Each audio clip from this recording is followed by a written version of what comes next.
terra boa pra se farriar. Oi, que terra boa pra se farriar. Minha terra tem pitanga, cajamanga e cambucá. Minha terra tem palmeiras, onde canto sabiá. Oi, que terra boa pra se farriar. Oi, que terra boa pra se farriar. Minha terra tem lourinhas, moreninha chocolate. Minha terra tem palmeiras, onde canto sabiá. Oi, que terra boa pra se farriar. Oi, que terra boa pra se farriar. Eu nem sempre fui Bia Bedran. Eu era Beatriz Bedran. Quando eu era uma jovem menina atriz, eu não entrava nos festivais como cantora, como Bia. Eu entrava como a jovem Beatriz Bedran. E eu tinha meus 9 anos de idade quando eu já tocava violão. E meu pai e minha mãe me inscreveram no Festival da Canção, que foi no Caio Martins, e eu fiquei finalista. Com uma canção muito singela, mas que não era infantil. Eu era uma menina que não fazia esse trabalho infantil. Eu não tinha dimensão do que é fazer trabalho para crianças. Eu era uma jovem compositora, né? Menina, mirim, mas que fazia músicas de amor, fazia samba, fazia música de protesto, muito inspirada assim. Chico Buarque tinha 22 anos, eu tinha 10. Nós temos 12 anos de diferença, só 11 anos. Então eu via, né? Com 10 anos eu falava, nossa, que música é essa? Aquela coisa na década de 60 e poucos, aquela época confusa política do Brasil, e início da repressão, né? Então Chico fazendo aquelas canções todas lindas do início da carreira dele, como sempre e tal. E eu olhando aquelas canções, me baseava e começava a compor, tocando, né, simplesmente meu violãozinho, poucos acordes, mas fiz sambas. Quando morreu Martin Luther King, eu fiz uma música contra o racismo e tal, e era uma jovem menina antenada, engajada politicamente com as minhas letras.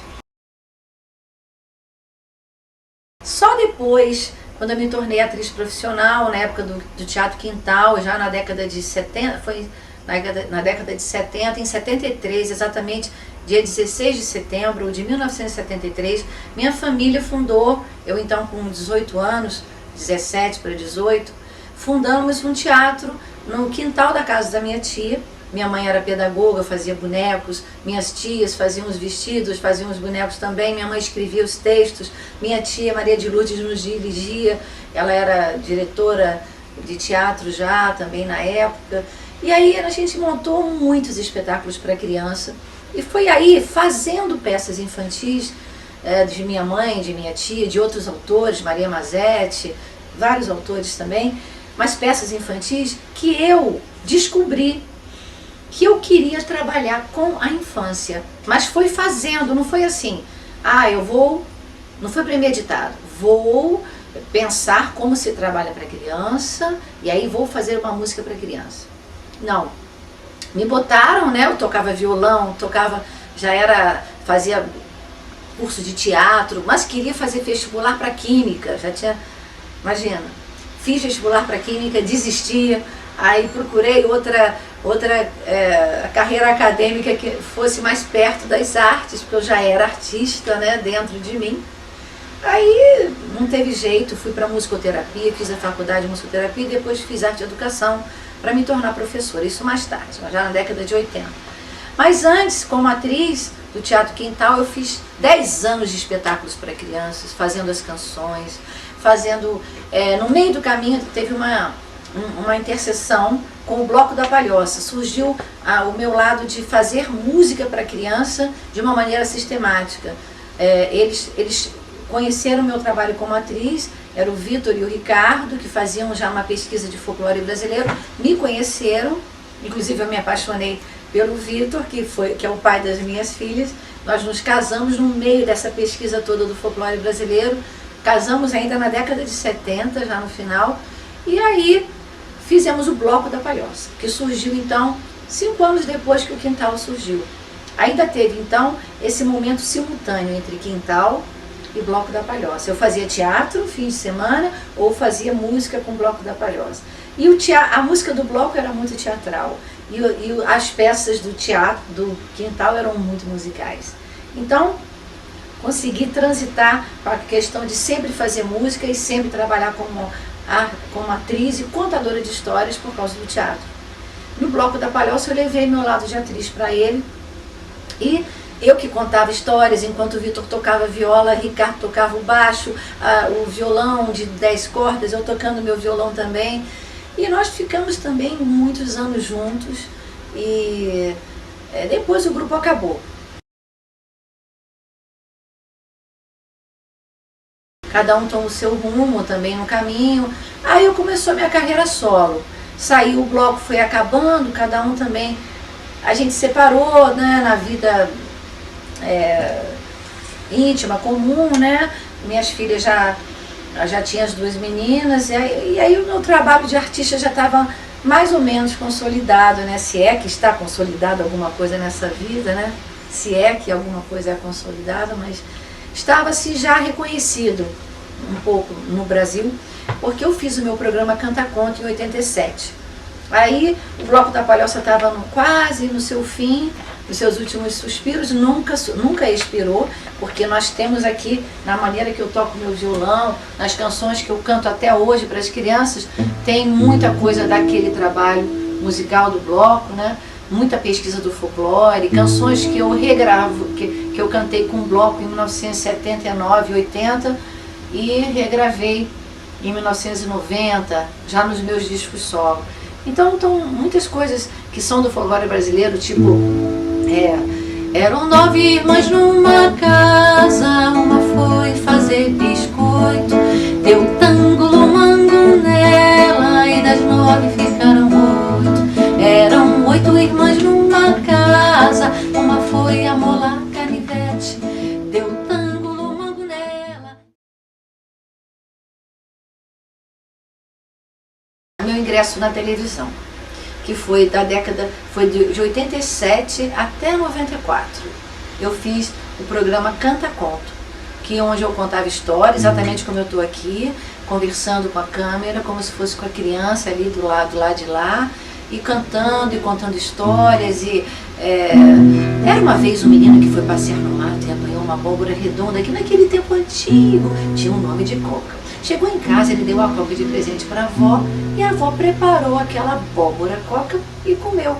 Mais tarde sentiu fome o menino e voltou para pedir a coca cantando: minha avó me dê minha coca, coca que o mato me deu. Minha avó comeu minha coca, coca é coca que o mato me deu.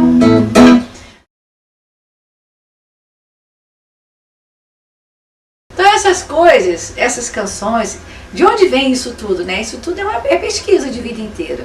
Quando eu gravei a história da Coca no meu disco Bia Canta e Conta número 1, já depois que tinha acabado o Bloco da Palhoça, a história da Coca já era uma história que eu conheci na época do Bloco, na época do Quintal, na minha pesquisa, como jovem estudante também de musicoterapia e cultura popular brasileira.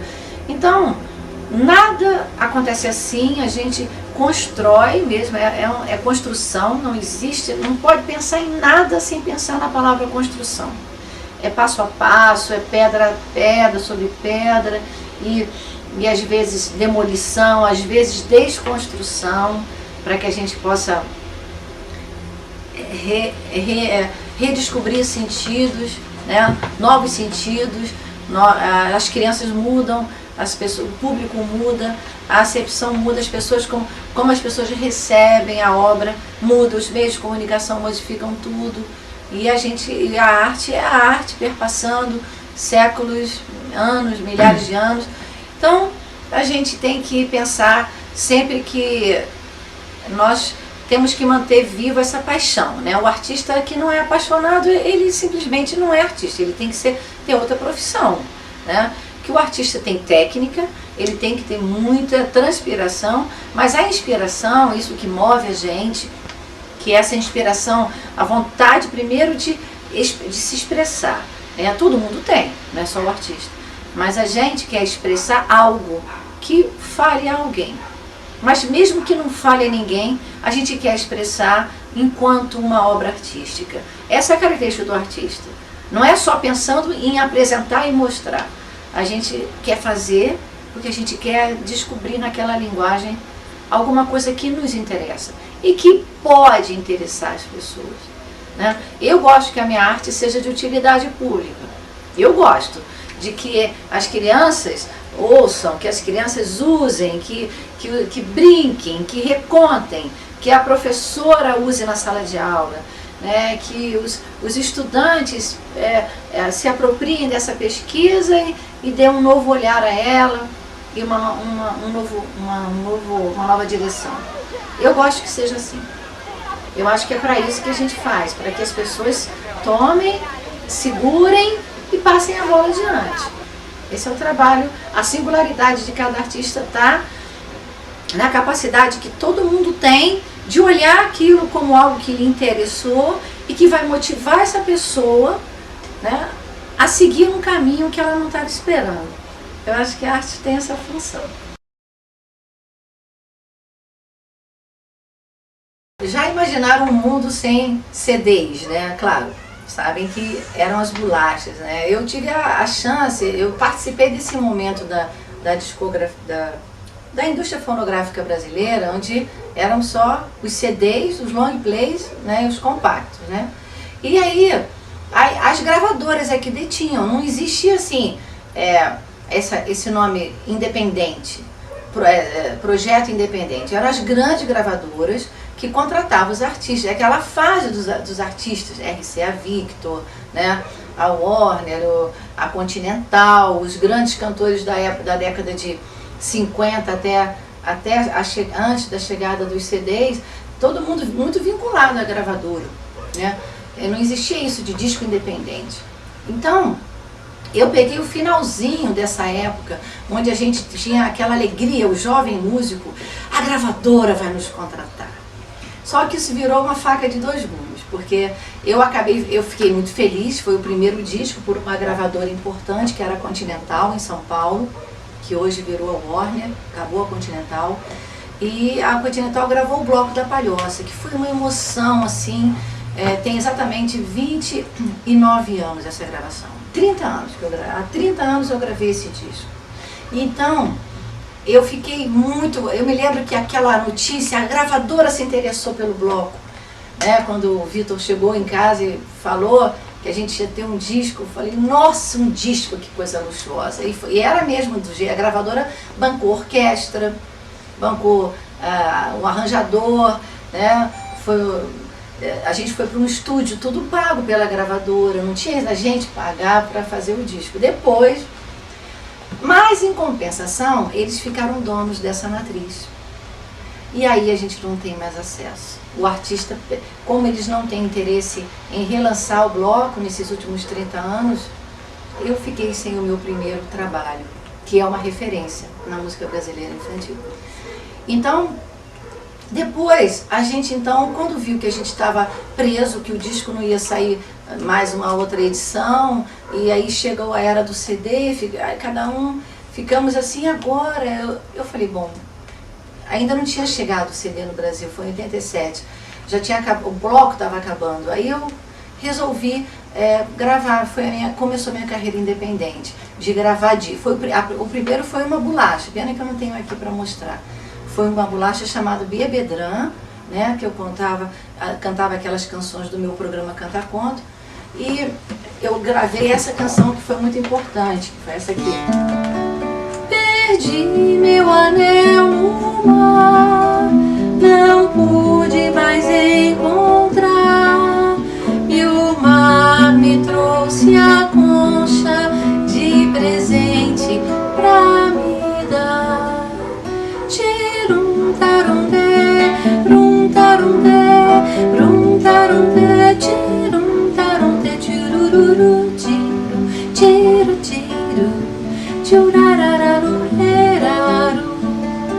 Perdi meu anel no mar e eu não pude mais encontrar, e o mar me trouxe a concha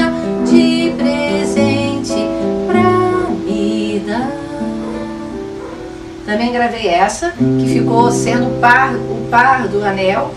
Pedala, pedala, pedala, pedalinho, me leva pra longe, bem devagarinho. O mar tá bonito, tá cheio de caminho. Pedala, pedala, pedala, pedalinho. Pedala, pedala, pedala, pedalinho. E aí minha mãe fez comigo uma outra canção, ficou o trio, assim, muito famoso, que era o Foguete. 10, 9, 8, 7, 6, 5, 4, 3, 2, 1, chega ao zero onde eu quero. O foguete vai subir, a contagem vai cair, conto de 10 até 0, ele vai pra onde eu quero. E dentro do foguete eu ponho um pedaço do meu sonho, conto de 10 até 0, ele vai pra onde eu quero. Então são canções muito simples, mas foram muito emblemáticas, assim, nesse primeiro disco, sem ser o Bloco da Palhoça, já foi o disco Bia Bedran. Depois eu fiz mais um, ainda LP em 89, aí surgiu o CD e a partir de 90 eu fui fazendo só CDs. Mas esse de 89 eu fiz a segunda parte do Anel. Anos depois, 3 anos depois que eu fiz o Anel, eu fiz a segunda parte do Anel e gravei, que ficou. Onde foi parar esse anel que eu tanto gostava e que eu nunca mais vi? Esse tema recorrente, porque as crianças me pediam para eu dar continuidade a essa música. Aí eu fiz. Parou na goela da baleia, será que foi pro dedo da sereia? Ou quem sabe um pescador encontrou o meu anel e deu pro seu amor, seu amor, seu amor. Aí foi, né? Aí comecei a fazer os CDs, já tenho 9 discos, 9 CDs, incluindo, sem contar com o Bloco da Palhoça, que ficou intocável no arquivo morto da gravadora, infelizmente.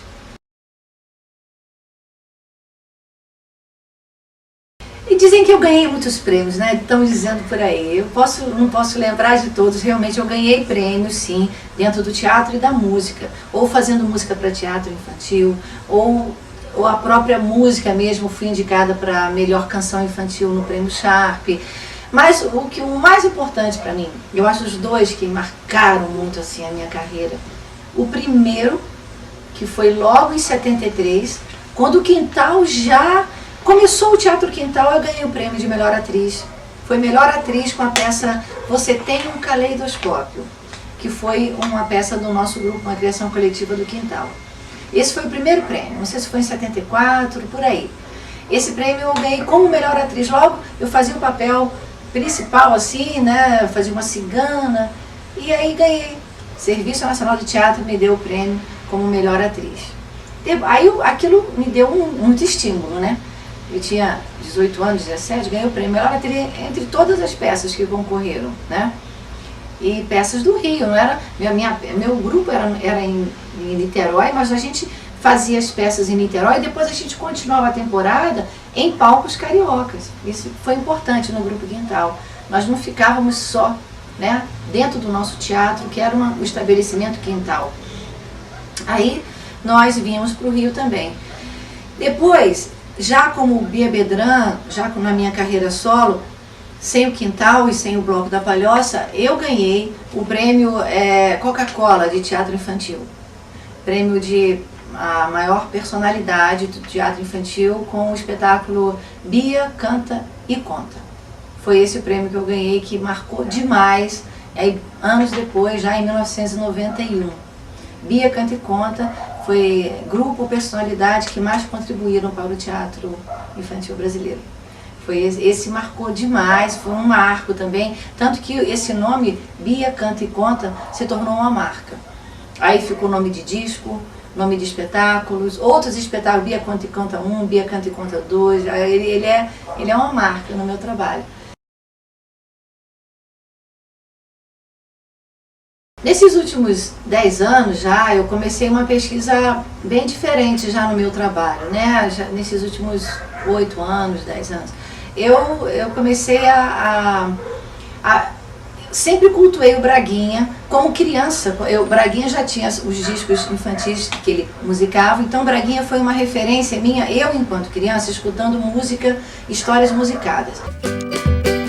Chiquita bacana lá da Martinica, se veste com uma casca de banana nanica. Chiquita bacana lá da Martinica, se veste com uma casca de banana nanica. Eu me tornei compositora de músicas para criança, muito influenciada pelas composições mágicas do Braguinha, né?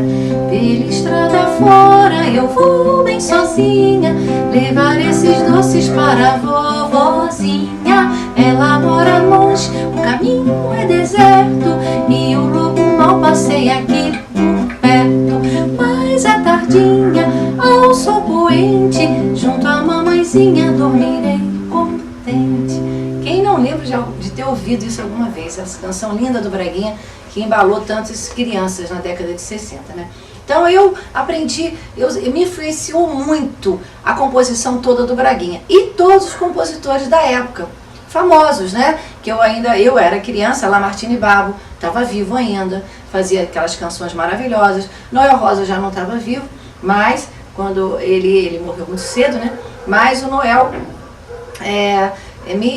eu ouvia muito samba em casa, meu pai adorava esses grandes compositores da nossa música, papai adorava Cartola, então eu ouvia enquanto criança, sem pretensão nenhuma de me tornar compositora, eu ouvia todo mundo. Aí, depois, agora, nesses últimos 8 anos, eu tenho feito então um trabalho de culto a esses grandes nomes da nossa música, da era do rádio. Eu fiz, quando Lamartine teria feito 100 anos, Lamartine nasceu em 1904.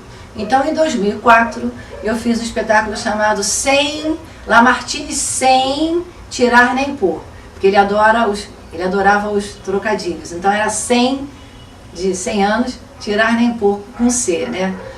E foi muito importante, fiz esse espetáculo com grandes músicos, trabalhei com Luiz Felipe de Lima no violão, com Zé da Velha e Silvério Pontes, trompete e trombone, e Bolão, Oscar Bolão na batera. Fizemos esse trabalho para muitos adultos e crianças na Sala Baden-Powell, fizemos só para crianças na rede pública do Rio, para mais de 15 mil crianças nós cantamos.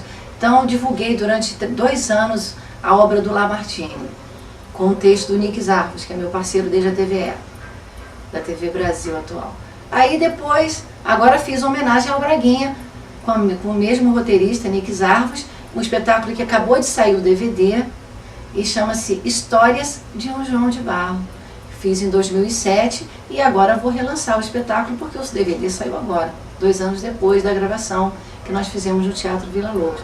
Então, eu estou com esse espetáculo na ponta da agulha, homenagem a Braguinha, ainda tem homenagem ao Lalá, que não vai morrer, mesmo passado os 100 anos, né? Tanto do Braguinha já passou, seria em 2007, do Lalá foi em 2004, mas eu vou fazer agora em 2010 para o Noel, né? Noel também para crianças e adultos, porque eu tenho com esses grandes nomes da música, são ícones para mim. E, por exemplo, eu fiz um espetáculo sobre Cartola, agora mais ou menos ano passado, sem ser um musical imponente como é o Braguinha, mas eu fiz assim, para fazer em restaurantes, em bares, contando a história do Cartola e cantando os sambas maravilhosos dele. Bate outra vez, ou então, alegria era o que faltava em mim, ou então, se eu tivesse autonomia, aquelas músicas maravilhosas, que são inesquecíveis, que Cartola realmente era um sambista diferenciado. E assim eu gosto de cantar. Quando eu não estou fazendo um trabalho específico para as crianças, eu estou pesquisando e eu gosto de fazer um trabalho temático. Assim. Pego o Lamartine, canta 40 do Lalá. Pego o Braguinha, canta 40 do Lalá. Pego Cartola, canta 40 do Cartola. Se fizer com o Noel Rosa, vamos cantar 40, para o público ter aquela, né, aquela noção histórica também, da linha do tempo que as canções sempre passam. O panorama assim, da TV para crianças no Brasil, hoje em dia, da TV aberta, ele está empobrecido, né? Porque a gente, na TV aberta, a gente vê a TV educativa e a TV na TV, claro, com exceções para a TV educativa no Rio de Janeiro, que é a TV Brasil, que faz coisas que interessam a adultos e crianças, coisas, documentários, isso é ótimo, maravilhoso. Mas não tem assim um programa atualmente marcante, como foi o Castelo Rá-Tim-Bum, a TV Cultura, que agora só reprisa, e não tem atualmente uma produção tão vibrante quanto o Castelo. Quando passa o Castelo é reprise, não é uma continuação, o que é uma pena. O Castelo poderia ser uma fórmula para continuar eternamente, né? Mas e os outros programas da TV mais comercial, das TV mais comerciais, eles são comerciais, são programas que estimulam o consumo, que estimula a criança, tem muita propaganda, compra isso, continua sendo assim, né? Então, já foi um tempo assim, na década de 80, o programa estimulava demais o consumo, né? E agora acho que continua sendo assim, quando tem um programa de pensa em auditório, pensa muito ainda em menino contra menina, ainda tem esse formato que para mim está descartado, sempre esteve dentro do que seria um programa educativo cultural inteligente, né? A gente não mexer com essa ideia de inteligência é perigoso, mas assim, um programa cultural que mexa com os sentidos, com os gêneros, com a diversidade, né? Com a riqueza da nossa cultura. Então, infelizmente, tem uma pobreza aí, mas acho que vai ser... Agora, na TV fechada, as crianças veem muito o quê? Desenho, né? E veem os canais bacanas, National Geographic, vê as coisas assim, que são para todos, adultos e crianças, né? Mas dirigido a criança, a gente está vendo pouca pesquisa. Pouca, né? A criança acaba vendo a programação geral da TV, vê novela, né? Ver os programas comerciais de sábado e domingo, aquelas coisas. Mas não foi feito para elas, né? Então eu tenho uma crítica sobre isso, porque perpassa por toda a programação da TV, que às vezes vai muito para vulgaridade, para banalidade e tal. Então a criança vê isso tudo, ela não vê o programa infantil dela. A minha carreira hoje é a continuação. É isso que eu falo, é o caminho. Eu falei no começo da entrevista, assim, construção. Então, a construção, ela não vai chegar no final. A gente está em construção. Então, a carreira vai indo. E a gente vai amadurecendo. Eu já não tenho mais o programa na TV, mas eu estou sempre dando uma entrevista. Eu estou sempre as pessoas usam o meu programa assim como uma matriz, né, uma coisa modelar para poder pensar em programa infantil, pensam como programa de qualidade que houve na TV brasileira. Aliás, na TV brasileira atualmente, eu sei que vai estrear aí um programa do Ziraldo, inclusive eu vou participar dos primeiros capítulos, ele vai apresentar, então isso é bom, olha que maravilha, um programa com o Ziraldo apresentando. Eu não estou na TV, mas eu estou escrevendo, vou lançar meu 7º livro agora, no Salão Nacional do Livro, Infanto Juvenil, em junho, meu 7º livro, Pela Nova Fronteira. Pela Nova Fronteira é o quinto livro, e tenho 2 pela editora Lê, e vou lançar mais ano que vem, talvez por outra editora. A gente vai caminhando pelas editoras, o livro nunca pode ser independente. Meu disco, eu estou com um DVD, que agora eu vou trabalhar ele pelo Brasil, vou fazer o espetáculo Histórias de João de Barro, espero fazer durante 2 anos, para lançar o DVD pelo Brasil todo, espero conseguir esse apoio, esse patrocínio para viajar. É um espetáculo de muita gente, tem 10 pessoas envolvidas na equipe, tem luz, tem cenário, é muita coisa. E é um musical, né? E também meu projeto de sozinha com violão e um músico apenas, ou eu sozinha e os bonecos, em sonoplastia, que eu posso dar minhas palestras, como eu chamo de aula espetáculo, que eu também faço isso pelo Brasil todo. Estou com um projeto de fazer um DVD didático, pedagógico, lá no Recife, no Nordeste, para todo o Nordeste, de uma grande editora de lá. Talvez eu vá filmar lá no mês de julho todinho, para gravar 10 DVDs, ensinando técnicas, estratégias de como contar a história. Então é um projeto grande que eu estou estudando ainda. Então a gente não para, né? Então, meu livro acabei de acabar, está na editora fazendo as ilustrações. E meu sonho é gravar um novo CD com minhas novas canções. Não parei de compor também, estou com mais de 15 músicas novas nesse último ano aí. estão guardadas esperando a chance de gravar. Aí eu não tenho uma gravadora para gravar, tem que ser aquele esquema de fazer semi-independente. A gente produz e aí entrega para a gravadora distribuir. Mas a gente tem que fazer a matriz. E é isso que é mais difícil. Alugar um estúdio bom, com qualidade, que a gente prima pela qualidade, né?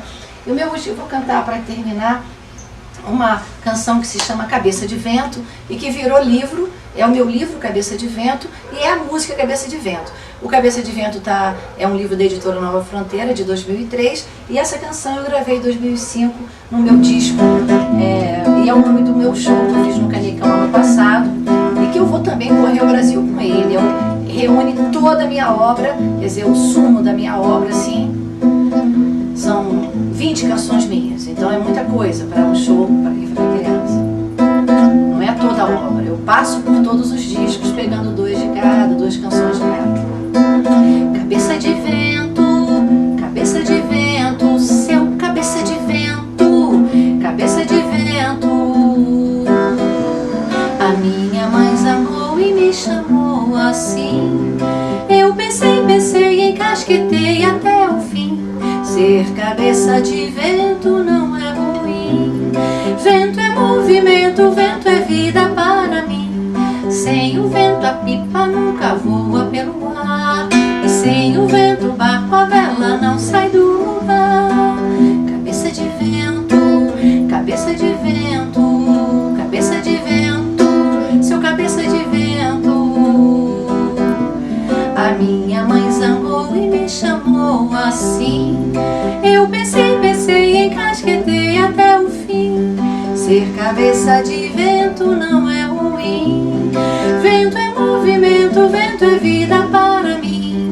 É tão bom sentir no rosto o sopro do ventinho quando a gente sai de bicicleta ou pedalinho. Cabeça de vento, seu cabeça de vento. Sou cabeça de vento, sou cabeça de vento. São cabeças de vento, somos cabeças de vento. Ideias em movimento, ideias em movimento. Somos cabeças de vento, cabeças de vento, cabeças de vento. Se ela não entrar no samba, certamente o samba esfria. Ela é fenomenal, a professora Bia, atriz, compositora, cantora e apresentadora. Quando não a vejo, toco seus discos toda manhã. Mas ela é Bia Bertrand, mas ela é Bia Bertrand. Mas pra chegar até ela, todos sabem os seus caminhos. Até as criancinhas vai de pedalinho.